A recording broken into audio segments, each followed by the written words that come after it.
1 Chronique 12, 33, je lis au nom de Jésus. Des Zabulons, 50 000 en étant d'aller à l'armée, munis pour les combats de toutes les armées, de guerre et prêts à livrer bataille d'un cœur résolu. C'est la parole de Dieu. Luc 32. Pardon. Des fils d'Isaacar, Merci beaucoup. ayant l'intelligence des temps pour savoir ce que devait faire Israël.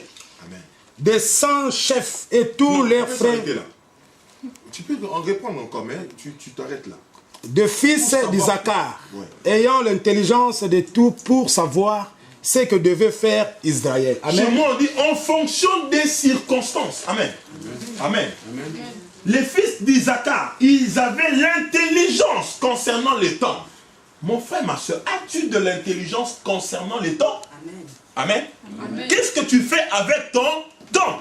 Avec qui tu vas? Dis-moi avec qui tu entres, je te dirai qui tu es. Dis-moi comment tu utilises ton temps, je te dirai ce que tu seras dans une semaine, un mois. Dis-moi comment tu utilises ton temps. On est là dimanche, on est maintenant à l'église, mais après l'église, on est où? Amen. Amen. Toute la semaine, qu'est-ce qu'on fait? Amen. Mais les fils d'Isaacar, ils avaient de l'intelligence pour savoir qu'est-ce qu'ils devaient faire en fonction de temps. Chez moi, on dit en fonction de circonstances. La vie est faite des circonstances. Il y a certaines bonnes circonstances qui sont bonnes, mais il y a aussi des circonstances qui ne sont pas du tout bonnes. Et ça peut nous coûter cher la vie. Amen. Comme on disait, un peu de sommeil et la pauvreté te surprendra. Amen.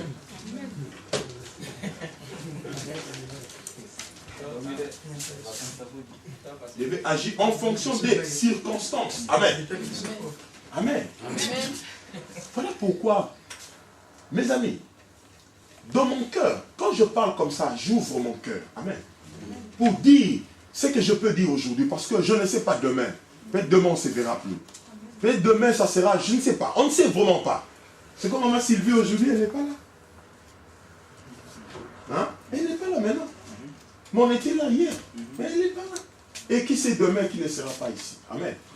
Peut-être pour se retrouver, ça sera 5 ans, 10 ans. 6 mois.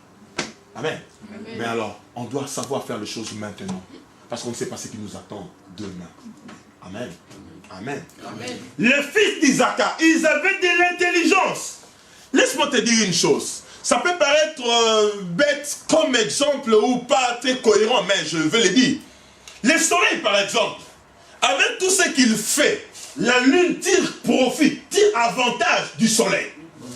La lune sait comment se positionner par rapport au soleil. Pourquoi? Parce qu'on s'entend qu'elle aussi dise un mot.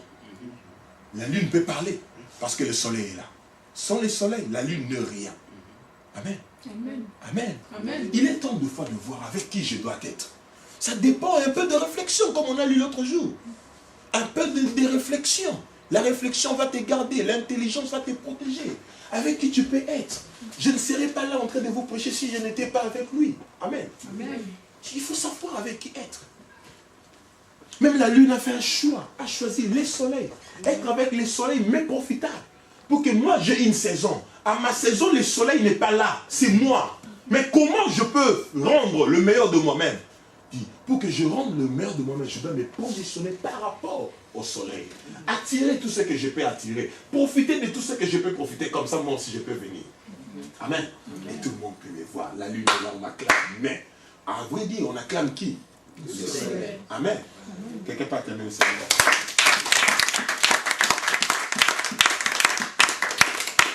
Amen. Amen.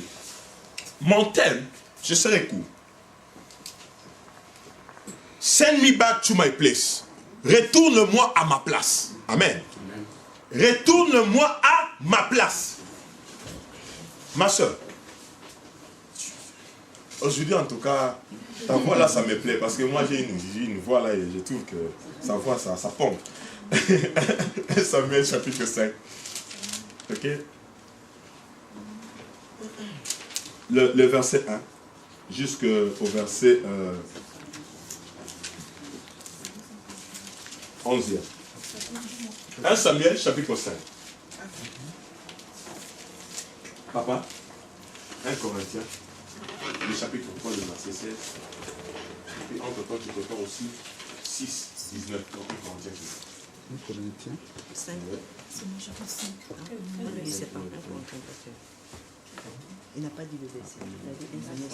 1 Corinthiens. Non, j'ai dit, toi c'est 1 Samuel. Lui c'est 1 Corinthiens. 1 Samuel, le chapitre 5, le verset 1 jusqu'au 11e. Et puis 1 Corinthiens, chapitre 3, le verset 16. 6, 19. Merci beaucoup. Tu peux commencer comme ça, on va aller avec la soeur. Mais en principe, c'est le premier texte chez la soeur. Mais tu peux commencer juste pour nous. Je lis la parole du Seigneur. Amen. Ne savez-vous pas que vous êtes le temple de Dieu et que l'Esprit de Dieu habite en vous? Je lis maintenant 1 Corinthiens chapitre 6, verset 19. Pardon. Ne savez-vous pas que vous êtes le temple de Dieu et que l'Esprit de Dieu habite en vous? L'Esprit de l'homme, c'est l'homme. L'Esprit de Dieu, c'est qui? Autrement dit, qui habite en toi? Dieu. Si Dieu habite en toi, qui peut t'arrêter? Qui peut te stopper? Qui peut te dire non quand toi tu t'engages? On ne sait pas dire non au soleil. D'une extrémité à l'autre, il fait sa course. Et personne ne fait semblant. Tu es le temple de Dieu. En toi est une présence qu'on n'arrête jamais. En toi est une présence qu'on ne peut pas stopper. On ne peut pas t'étouffer, non. Non. Tu n'es pas sous une malédiction, non. On peut aller. Je lis 1 Corinthiens chapitre 6, verset 19. Ne savez-vous pas que votre corps est le temple du Saint-Esprit qui est en vous, que vous avez reçu de Dieu et que vous ne vous appartenez point à vous-même. Et que vous ne vous appartenez plus à vous-même. Vous êtes une propriété privée. Ok. Est-ce qu'on se comprend? Tu ne t'appartiens plus à toi-même. Mais tu es devenu une propriété de Dieu. Ah, mon frère, ma soeur.